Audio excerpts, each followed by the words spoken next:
एक अनजाना यात्री जिसका अतीत खुद रहस्य से भरा है, रत्नगढ़ के उस फूले बिसरे महल की ओर बढ़ रहा है। आगे कुछ ही दूर एक टूटा फूटा मील का पत्थर पड़ा था, जिस पर धुंधले अक्षरों में लिखा था, रत्नगढ़ 7 कोस दूर।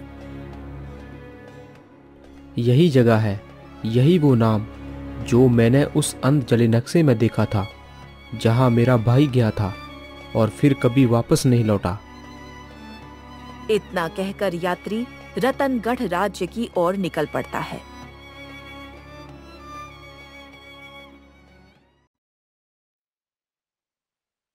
दूसरी तरफ महल का एक गुप्त कमरा, जहां पर एक स्त्री पुराने आईने के सामने बैठी है। आज कितनी पूर्णिमाएं बीत गईं, लेकिन तेरा चेहरा अब भी दिखता है इस आईने में। आखिर क्यों नहीं मिटती तेरी छवि? मैंने तो सबकी बलि दे दी, सबकी। आईने में खड़ी राजकुमारी का अचानक चेहरा बदलता है। क्योंकि तू अब खुद एक परछाई है, बलि अभी भी बाकी है। अगला आएगा, वह सब बदलेगा और मुझे जीवन देगा। नहीं, मैं सबको खत्म कर दूंगी। मैं अब फिर से नहीं रोना चाहती। मुझे अब इससे मुक्त होना है।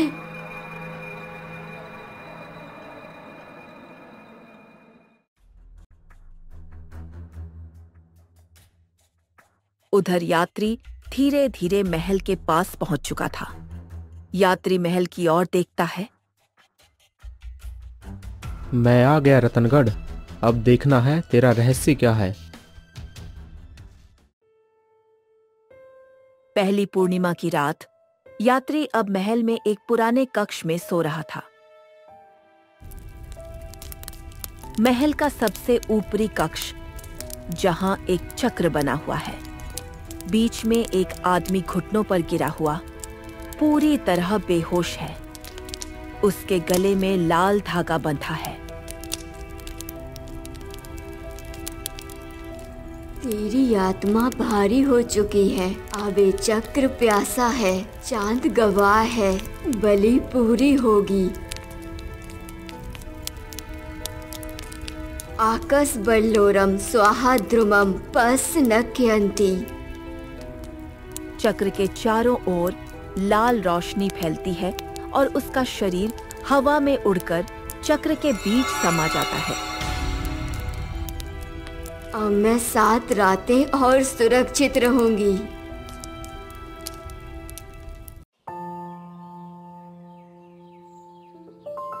यात्री उठता है और महल में अफरा तफरी मची होती है। एक सेवक रोते हुए आता है। श्रीमान, भक्त बाबू नहीं मिले। उनके कमरे में सिर्फ एक लाल धागा पड़ा था और वहाँ अजीब से शब्द दीवार पर खुंदे हुए थे। वहाँ लिखा था, जिसे चांद ने चुना वह सुबह का सूरज नहीं देख पाएगा। यहाँ कुछ तो है, कोई तांत्रिक विधि, कोई शक्ति जो बलि से जुड़ी है। और ये धुन, ये मंत्र, इस सब के पीछे कौन हो सकता है? सेवक, क्या किसी ने किसी को इसके कक्ष में आते हुए देखा? नहीं श्रीमान, किसी को कुछ नहीं पता चलता कि इसके पीछे कौन है। हाँ, लेकिन कुछ माह पहले एक हट्टा खट्टा युवक आया था आपके जैसा। मेरे जैसा? हाँ श्रीमान, उसने राजकुमारी पर दोष लगाया था कि राज्य में जो हत्याएं हो रही हैं वह सब राजकुमारी की ही साजिश है। राजा इस बात से क्रोधित हो गई और उसे कारागार में डाल दिया। किसी ने इस बात पर ध्यान नहीं दिया कि वह युवक सच कह रहा था या नहीं। ओह, तो मेरा भाई सच जान चुका था, लेकिन उसकी बात पर किसी ने विश्वास नहीं किया। मुझे अपने भाई को रिहा करना है और सच सामने लाना है। यात्री अब अपने भाई को बचाने की, सच को सामने लाने की और उस रहस्य को उजागर करने की योजना बना रहा था जो महल की दीवारों में दफन था।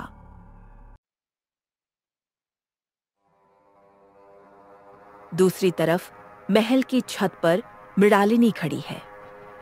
असल में राजकुमारी एक श्राप से ग्रस्त है, जिसमें उसे हर पूर्णिमा की रात को किसी पुरुष की आत्मा चक्र में अर्पित करनी होती है, ताकि वो खुद इंसान बनी रहे। उस रक्त चक्र को किसी ने बनाया था और उसका नाम अब तक कोई नहीं जानता, लेकिन वो नाम उस आईने के पीछे छिपा था, जिसके अंदर जो भी जाता वह वापस जिंदा नहीं लौटता।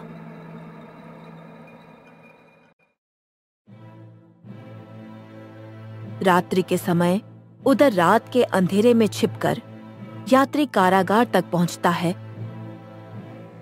वहां उसका भाई जंजीरों में जकड़ा था। बड़े भैया। अरे छोटे भाई, तुम आ गए। मुझे पूरा यकीन था कि तुम मुझे ढूंढते हुए यहाँ जरूर आओगे। बड़े भैया, मैं तुम्हें यहाँ से निकालने आया हूँ। आखिर सच क्या है भैया, मुझे बताइए। छोटे भाई सुनो, राजकुमारी ही हर पूर्णिमा की रात को एक बलि लेती है। मैंने उसे अपनी इन्हीं आंखों से देखा था, लेकिन भैया मेरी बात पर किसी ने विश्वास ही नहीं किया। बड़े भैया, हमें यह सब रोकना होगा, लेकिन कैसे? छोटे भाई, तुम छिपकर राजकुमारी के कक्ष में जरूर जाना, तुम्हें वहीं सच मिलेगा। मुझसे कुछ तो ऐसा छुपा है जो मैं वहां जान नहीं सका। लेकिन भैया, राजकुमारी को आखिर यह शक्ति मिली कहाँ से?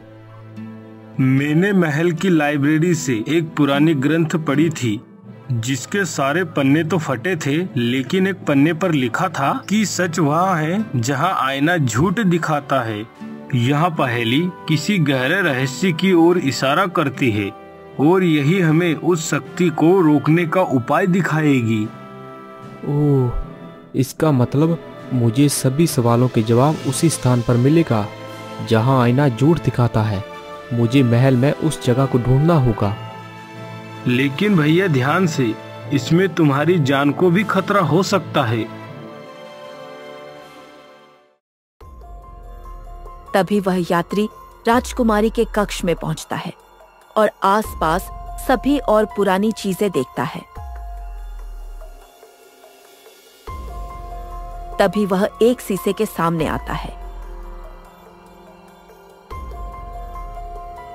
वो शीशे को देखता है, लेकिन उसमें उसका प्रतिबिंब नहीं दिखाई देता। अरे ये क्या है? इसमें तो मैं दिखाई नहीं दे रहा। मेरा चेहरा कहाँ है? भैया ने कहा था उस ग्रंथ के आखिरी पन्ने पे लिखा था, सच वहां है जहां आईना झूठ दिखाता है। हो ना हो, ये वही आईना है जिसके पीछे बहुत बड़ा रहस्य है। जरूर इस आईने के पीछे ही सच है। वो शीशे को छूता है तो वह अचानक वहां से गायब हो जाता और एक अजीब जगह में दाखिल हो जाता जहां सिर्फ मिसाल जल रही थी। यात्री अंदर जाता है। दीवार पर एक लाल रंग की भाषा में कुछ लिखा था और बीच में वही रक्त चक्र बना था, लेकिन अधूरा। दृगन मृणालिनी का पिता नहीं था, वो बंधु नहीं था, वो एक पिशाच था। हमने उसे राज पुरोहित समझा, पर वो कुछ और था। उसने मृणालिनी को शक्ति दी और उसके बदले चक्र मांगा। अब हर पूर्णिमा की रात वो मुझसे एक आत्मा मांगता है। अगर मैं न दूं तो मेरी आत्मा ले लेता है। मुझे मत मानो दोषी, मैंने सिर्फ वही किया जो मुझे जीवित रखने के लिए करना पड़ा। नीचे नाम लिखा था, मृणालिनी। तो यह बलि उसकी इच्छा नहीं, मजबूरी है, या फिर उसने अब उस पिशाच से समझौता कर लिया है। तभी कमरे की दीवार पर एक और पंक्ति चमकती है। जब चक्र पूरा होगा वह जागेगा, उसकी आत्मा उसके शरीर को पालेगी और वह दोबारा जीवित होगा। कौन है वो जो जीवित होने के लिए हर पूर्णमासी को एक बलि लेता है? मुझे इस रहस्य के तह तक पहुंचना है। तभी वह यात्री आगे बढ़ता है। आगे बढ़ते हुए वह एक ऐसी जगह पहुंचता है जहां कोई चक्र बना था और पास में इंसानी खोपड़ियां। वही एक पुरानी किताब पढ़ी थी, लाल धागे से बंधी हुई, जिसमें था एक बड़ा रहस्य। यात्री उस किताब को उठाता है और पढ़ने लगता है। बहुत समय पहले रत्नगढ़ की सीमाओं से भी बाहर एक काला नगर था, धूमवृक्ष। वहां का सबसे तेज, सबसे ज्ञानी और सबसे डरावना तांत्रिक था द्रगन शाह। द्रगन शाह का जन्म किसी औरत की कोख से नहीं, बल्कि एक अधूरी यज्ञ वेदी से हुआ था, जहां एक बलिदान अधूरा रह गया था। उसकी पहली सांस ही मृत्यु की गंध थी। उसे तंत्र, रक्त और आत्माओं से बात करना आता था। मृत आत्माएं उससे सलाह लेने आती थी। राजाओं ने उसे बुलाया, रानियों ने उसे सोने में तौला, पर राजा विक्रम ने उसे दफनाया।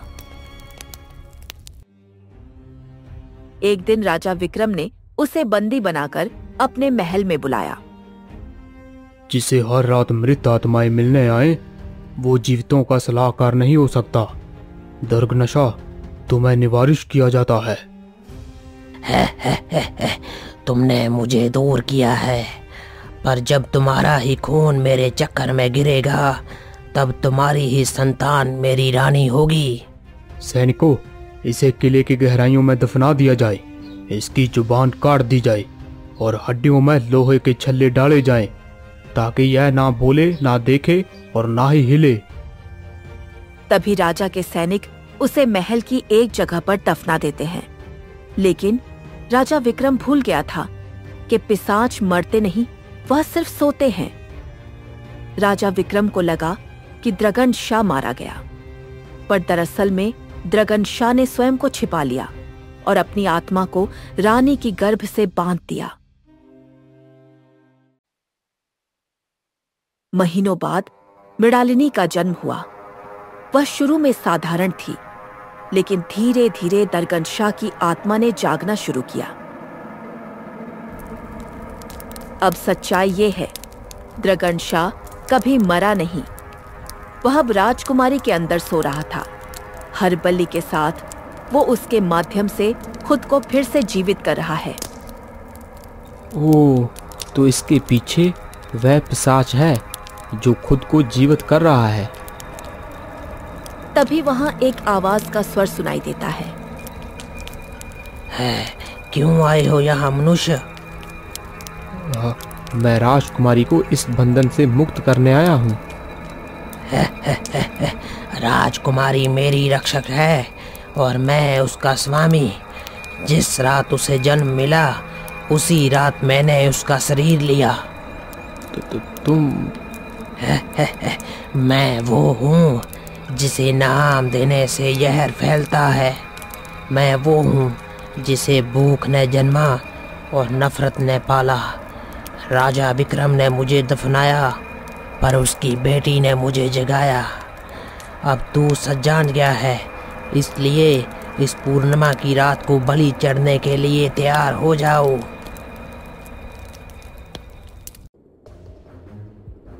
महल के बाहर तेज आंधी चल रही थी।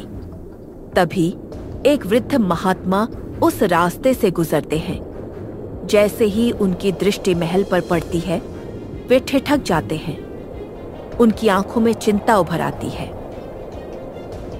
यह महल, यहाँ सीमित अंधकार फैला हुआ है।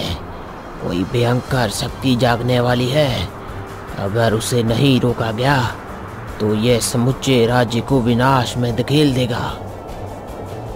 महात्मा महल के द्वार पर पहुंचते हैं। वे बिना किसी रोक टोक के भीतर प्रवेश कर जाते हैं और राजा के पास पहुंचते हैं। महात्मा जी, आपका स्वागत है। कृपया बताइए, किस कारण आपने इस महल में आने का कष्ट किया?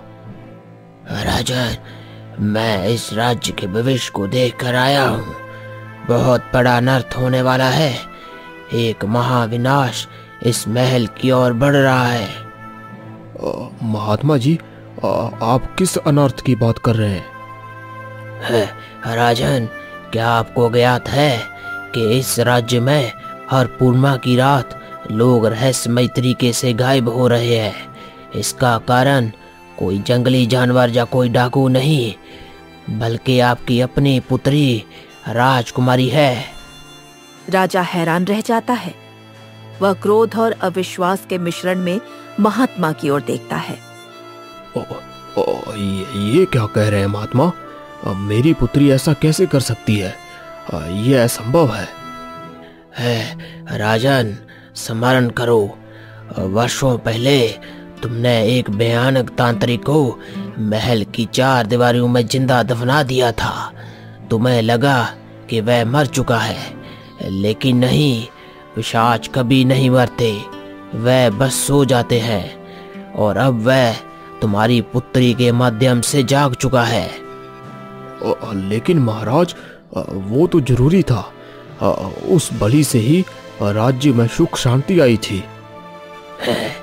सुख शांति नहीं राजन, अंधकार का बीज बोया गया था उस दिन, और अब वही बीज आपकी बेटी के भीतर शरीर में फल बन चुका है। उस बलि का श्राप ही है जो दर्ग नशा को जगा रहा है। राजा का चेहरा भय और अपराधबोध से भर जाता है। हर पूर्णिमा की रात वह राजकुमारी के माध्यम से लोगों की बलि लेता है और अपनी आत्मा को मृत शरीर से जोड़ता है। लेकिन यह राजकुमारी का दोष नहीं है, वह इस भयंकर सच्चाई से अनजान है। अगर आप सही समय रहते नहीं चेते तो यह महल सिर्फ पत्थरों का मकबरा बन जाएगा। महात्मा जी, अब क्या किया जाए? राजकुमारी को इस अभिशाप से कैसे मुक्त किया जा सकता है? राजन, राजकुमारी ही नहीं, एक और प्राण भी उसकी कैद में है, और कल पूर्णिमा की आखिरी रात होगी। अगर उसने अगली बलि चढ़ा दी तो वह पूरी तरह अमर हो जाएगा और फिर उसे कोई नहीं रोक पाएगा। महात्मा, हमें बताइए कि उसे कैसे रोका जाए। कृपया करें, मेरी बेटी को बचा लीजिए। अगर उसमें अंधकार समा गया है तो उसे बाहर निकालिए। मैं सिर्फ एक पिता बनकर आपसे विनती कर रहा हूँ। राजन, बस एक ही उपाय है, बलि को रोकना होगा। हमें उसे रुकवाना होगा, चाहे जैसे भी। अगर अगली बलि पूर्ण हुई तो दर्ग नशा फिर से जन्म लेगा और इस बार उसे कोई नहीं रोक पाएगा। राजन, हमें उस युवक को मुक्त करना होगा जिसे तुमने पिछले 4 माह से बंदी बना रखा है। वह सत्य कह रहा था, हमें उसकी सहायता की आवश्यकता होगी। अगर उसकी आत्मा को राजकुमारी के शरीर से अलग कर दिया गया तो शायद वह तांत्रिक फिर से सो सकता है। राजा तुरंत अपने सैनिकों को आदेश देते हैं कि युवक को कारागार से मुक्त किया जाए। कुछ ही पलों में युवक को महात्मा के सामने प्रस्तुत किया जाता है। तो अब आपको मेरे शब्दों पर विश्वास हुआ। राजन, बहुत देर हो चुकी है, लेकिन अगर हम साथ मिलकर काम करें तो इस अभिशाप को रोका जा सकता है। युवक सही कह रहा है, लेकिन ध्यान रहे, पिशाच को मारा नहीं जा सकता, उसे बस रोका और कैद किया जा सकता है। अब वक्त बहुत कम है, हमें उस तांत्रिक की कब्र से उसकी हड्डियां निकालनी होगी ताकि उसकी आत्मा कोई नया शरीर ना बना सके। लेकिन उसकी आत्मा तो बस एक साया थी। नहीं राजन, वह एक पिशाच है, एक आत्माओं का संग्रह जो अपनी अगली निवास शक्ति ढूंढ रहा है। अगर उसे हड्डियां मिल गई तो वह आपकी बेटी का शरीर ले लेगा। मैं तुम्हें ये तावीज देता हूँ, इसे राजकुमारी के गले में ढाल दो। ठीक है साधु महाराज, तो हमें जल्द से जल्द उस तांत्रिक की हड्डियों को निकालना होगा। हाँ, लेकिन याद रखो, राजकुमारी हमें रोकने जरूर आएगी। वह अब पूर्ण रूप से हमारे वश में नहीं रही, वह पिशाच का ही एक हिस्सा बन चुकी है। हमें हर हाल में उसे बलि पूरी करने से रोकना होगा, और जब तक हम हड्डियां नष्ट ना कर दें, हमें उसे उस तक पहुंचने नहीं देना है। सभी उसी जगह पहुंचते हैं जहां द्रगन शाह को दफनाया गया था। साधु महाराज, यही है वह जगह जहां पर उस तांत्रिक को दफनाया गया था। जमीन से द्रगन शाह की हड्डियों को निकाला जाता है। अब इन हड्डियों को पंचरत्नों की अग्नि में भस्म करना होगा। तैयारी करो, एक चक्कर और सब खत्म।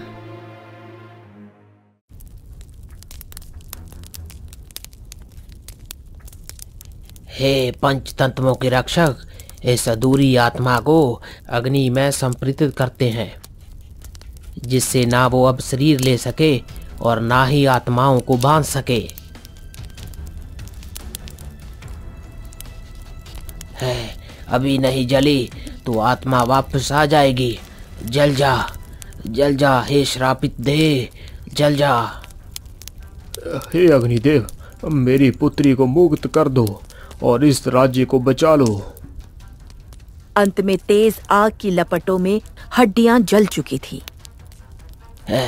अब केवल वह एक ही बंधन बाकी है, वह शीशा जिसमें उस तांत्रिक की आत्मा का मूल कैद है।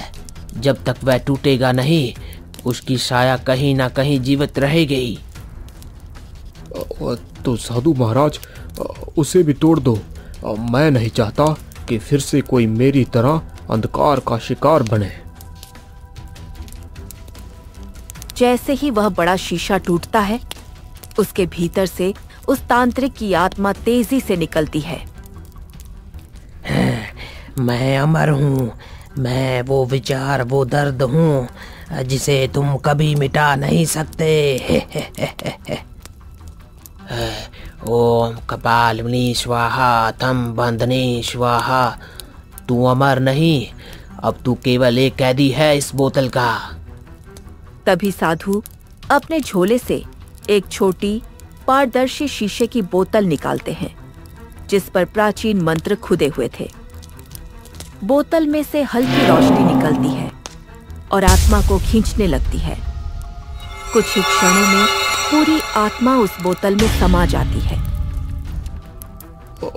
क्या वो पूरी तरह से बंद हो चुका है? हाँ राजन, पर यह केवल कैद है, विनाश नहीं। इस बोतल को किसी ऐसे स्थान पर दफनाना होगा जहाँ कोई जीव, कोई लालच कभी ना पहुँच सके। साधु महाराज, आप चिंता मत कीजिए, मैं उसे अपनी जीवन की सबसे सुरक्षित भूमि में रखवाऊंगा, जहां कोई भी उसका नाम भी ना ले सके। हाँ, तो समझ लेना राजन, यह युग बच जाएगा। यात्री को अपना बड़ा भाई मिल गया और राजा को अपनी पुत्री